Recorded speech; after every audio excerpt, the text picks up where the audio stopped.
इस video session में हम brain gym algorithm sequential logic पे जो असाइनमेंट दिया गया था उसका हम सॉल्यूशंस डिस्कस करेंगे। ये 3 विभागों में ब्रेकअप होगा क्योंकि एक ही पार्ट में करने से वीडियो काफ़ी लंबा होगा और इफ़ेक्टिव नहीं रहेगा। तो आप ये सॉल्यूशन देखने से पहले मैं आपको ये बताना चाहता हूँ कि आप प्लीज़ अटेम्प्ट करके टेस्ट टेबल द्वारा लॉजिक को टेस्ट करके तभी यहाँ आइए। टेस्टिंग के बिना यहाँ मत आइए क्योंकि आपको यहाँ इसका सेशन का बेनिफिट नहीं मिलेगा। तो प्लीज़ आप टेस्ट करा के टेस्ट टेबल बना के यहाँ आ जाइए, तब आपका लर्निंग प्रोसेस कंप्लीट होगा। आप सॉल्यूशंस को कमेंट्स में पोस्ट करने का टाइम वेस्ट मत कीजिए क्योंकि वो डिस्प्ले हम तो करेंगे नहीं है, क्योंकि वो दूसरों के लिए डिस्टर्बेंस हो जाती है। और इस वीडियो का सॉल्यूशन आपको जो असाइनमेंट था brain gym sequential logic exercises, उस वीडियो के डिस्क्रिप्शन में भी इन तीनों का लिंक, जो पार्ट 1, पार्ट 2, पार्ट 3 है, इनके सॉल्यूशन का लिंक का वहां डिस्क्रिप्शन में इनका लिंक मिलेगा। सबसे पहले हम ये प्रॉब्लम देखेंगे।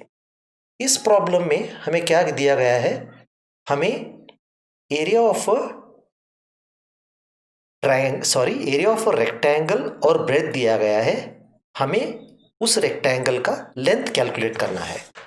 आमतौर पर क्या होता है, जनरली हमें लेंथ और ब्रेथ दिया गया होता है और हमें एरिया कैलकुलेट करना होता है। इस सिचुएशन में हम एरिया और ब्रेथ दिया गया है, हमें लेंथ को कैलकुलेट करना है। तो अभी हम इसका कोड देख लेंगे कि कैसा इसका लॉजिक लिखना है। तो अगर हमें area of the rectangle find out करना है तो हमें 3 वेरिएबल्स चाहिए, एरिया, लेंथ और ब्रेथ। यूजर एरिया और ब्रेथ कीबोर्ड से एंटर करेगा। अगला स्टेप पे हम क्या करेंगे, हम लेंथ को कैलकुलेट करेंगे, एरिया डिवाइडेड बाय ब्रेथ, क्योंकि एरिया ऑफ रेक्टेंगल का फॉर्मूला है लेंथ इनटू ब्रेथ। अगर हमें लेंथ कैलकुलेट करना है तो एरिया ब्रेथ से विभाजन करना पड़ेगा। अगला स्टेप पे हमें लेंथ ऑफ द रेक्टेंगल हम डिस्प्ले करेंगे। अब हमारा लॉजिक तो दिख रहा है सही, लेकिन हमें ये जो टेस्ट वैल्यूज दिए गए हैं जिसमें एरिया 100 है, ब्रेथ 5 है, इन वैल्यूज लेके हमें टेस्ट करना पड़ेगा, तभी हमारे लिए कॉन्फिडेंस आएगा कि हमारा लॉजिक सही है या नहीं है। तो सबसे पहले टेस्ट केस नंबर 1 में हम क्या करेंगे, हम एरिया, ब्रेथ और लेंथ को 3 कॉलमों में इन वेरिएबल का वैल्यू लेंगे। स्टेप नंबर 1 में अगर आप देखोगे, ठीक है, एरिया, लेंथ और ब्रेथ को हमने कुछ वैल्यू असाइन नहीं किया। इसका मतलब कंप्यूटर मेमोरी में उस समय पे जो भी रैंडम या गार्बेज वैल्यू होगा इन तीनों वेरिएबल में स्टोर हो जाएगा, इसलिए हमने क्वेश्चन मार्क दिखाया है। अगले स्टेप पे हम वैल्यू 100 और 5 रीड कर रहे। 100 होगा एरिया का, 5 होगा ब्रेथ का वैल्यू। अगला स्टेप पे क्या होगा, हमें लेंथ कैलकुलेट करना है। स्टेप नंबर 3, यहाँ पे भी स्टेप नंबर 3। स्टेप नंबर 3 पे हम लेंथ कैलकुलेट करना है। तब लेंथ का वैल्यू क्या होगा, 100/5, लेंथ 20 होगा। तो लास्ट स्टेप पे जब हम प्रिंट करेंगे लेंथ 20 प्रिंट होगा। तो ये था एक क्लासिक या स्टैंडर्ड वे में आपको टेस्ट टेबल बना के आपको रिजल्ट टेस्ट करने का तरीका हमने आपको दिखा दिया। अब दूसरा टेस्ट केस देखेंगे हम। दूसरा टेस्ट केस में क्या है, एरिया 220 है, ब्रेथ 15 है। तो सबसे पहले स्टेप नंबर 1 पे तीनों का वैल्यूज गार्बेज वैल्यू यानी रैंडम वैल्यू है।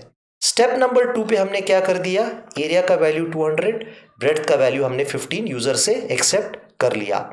जब हमने ये वैल्यू एक्सेप्ट कर लिया, अभी तक हमें लेंथ पता नहीं है, लेंथ का वैल्यू कैलकुलेट करना है। लेंथ क्या होगा, एरिया डिवाइडेड बाय ब्रेथ, यानी 200 डिवाइडेड बाय 15 होगा लेंथ। तो लेंथ का वैल्यू है 13.33। और लास्ट स्टेप पे हम लेंथ का वैल्यू जो स्टेप नंबर 4 पे है, area of a rectangle, sorry length of a rectangle 13.33 करके हम स्क्रीन पे डिस्प्ले कर रहे हैं। तो ये इसलिए मैंने 2 केस लिया है ताकि आपको टेस्ट टेबल बनाने का प्रोसेस कंप्लीटली क्लियर हो। ऐसे बनाने पड़ेंगे, हर स्टेप पे वैल्यूज क्या चेंज होता है आपको देखते जाना पड़ेगा, तब आपको ऑटोमेटिकली लॉजिक में जो भी एरर्स है आपको तुरंत पता चल जाएगा और आपका लॉजिकल कॉन्सेप्ट बहुत ही परफेक्ट हो जाएगा। अब अगला प्रॉब्लम देख लीजिए। अगला प्रॉब्लम में ये लिखा है कि हमें given two numbers A and B, यानी दो मेमोरी लोकेशन में हमें ए एंड बी का वैल्यूज दिया गया है।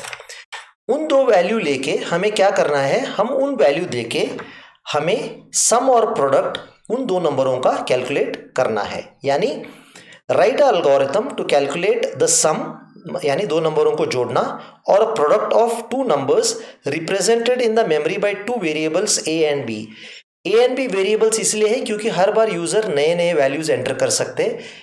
पाई जो एरिया ऑफ द सर्कल के लिए हमने यूज किया था वो कांस्टेंट था, ठीक है, वो यूजर चेंज नहीं कर सकता। जब हम ये लॉजिक लिखेंगे सम और प्रोडक्ट को एक ही एल्गोरिथम में कैलकुलेट करने के लिए, हम इन तीन में से एक सैंपल वैल्यू लेके हम टेस्ट करके वेरीफाई करेंगे कि क्या रिजल्ट सही है या नहीं है। तो हमें सबसे पहले दिया गया है कि टू वेरिएबल्स ए और बी है, तो हमने यहाँ ए और बी लिया है। रिजल्ट सम का होगा a plus B sum variable में, प्रोडक्ट का रिजल्ट होगा प्रोड वेरिएबल में a इंटू बी का होगा।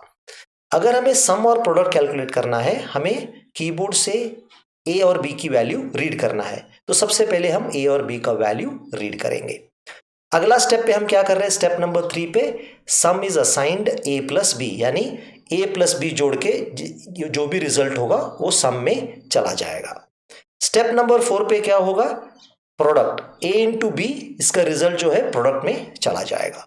और लास्टली स्टेप नंबर 5 में राइट सम इज सम, यानी पहला क्या होगा, सम का वैल्यू प्रिंट होगा स्टेप नंबर 5 में, स्टेप नंबर 6 में प्रोडक्ट का वैल्यू आपके स्क्रीन पे डिस्प्ले होगा। अब हम एक टेस्ट टेबल बना के इस लॉजिक का वेरीफाई करेंगे। तो अगर आप इस टेस्ट टेबल या टेस्ट केसेस देख रहे हो, हमने स्टेप 1 में ए बी सम और प्रोड किसी को हमने कुछ इनिशियल वैल्यू नहीं दिया है, इसलिए इन सारे के वैल्यू क्वेश्चन मार्क्स है। अभी आपको एक चीज क्लियर करना चाहता हूं, जिसके वैल्यूज हम कीबोर्ड से पढ़ने वाले हैं या जिसके वैल्यू हम कैलकुलेट करने वाले हैं, उनका वैल्यूज इनिशियली देना ज़रूरी नहीं है, लेकिन फिर भी एक अच्छा प्रैक्टिस है अगर आप सारे वैल्यूज़ को, वेरिएबल्स को अगर आप ज़ीरो दो, ताकि अगर आपके लॉजिक में कुछ गड़बड़ हो या आप रीडिंग में कुछ मिस्टेक किए हो तो आपको तुरंत डिबगिंग में या एरर करेक्ट करने में मदद हो जाएगा। स्टेप नंबर 2, यूज़र ने ए को -6 बी को -5 एंटर कर दिया, सम अभी तक कुछ चेंज नहीं हुआ, प्रोडक्ट भी वही रैंडम या गार्बेज वैल्यू है। स्टेप नंबर 3 में सम का वैल्यू चेंज होना चाहिए, a प्लस बी -6 -5 -11 है। Step number 4 a into B -6 into -5 plus 30, तो सम का वैल्यू -11, प्रोडक्ट का वैल्यू 30। स्टेप नंबर 5 में क्या होगा, सम का वैल्यू प्रिंट होगा -11, स्टेप नंबर 6 में प्रोडक्ट का वैल्यू प्रिंट होगा 30। तो ये था आपको दोनों एल्गोरिथम को कोड लिखना और उस कोड को टेस्ट केसेस द्वारा वेरीफाई करने की हमने प्रोसेस आपको समझाया। इसके अगले पार्ट 2 में हम एक प्रॉब्लम देखेंगे जिसमें कुछ कोड में इशू था।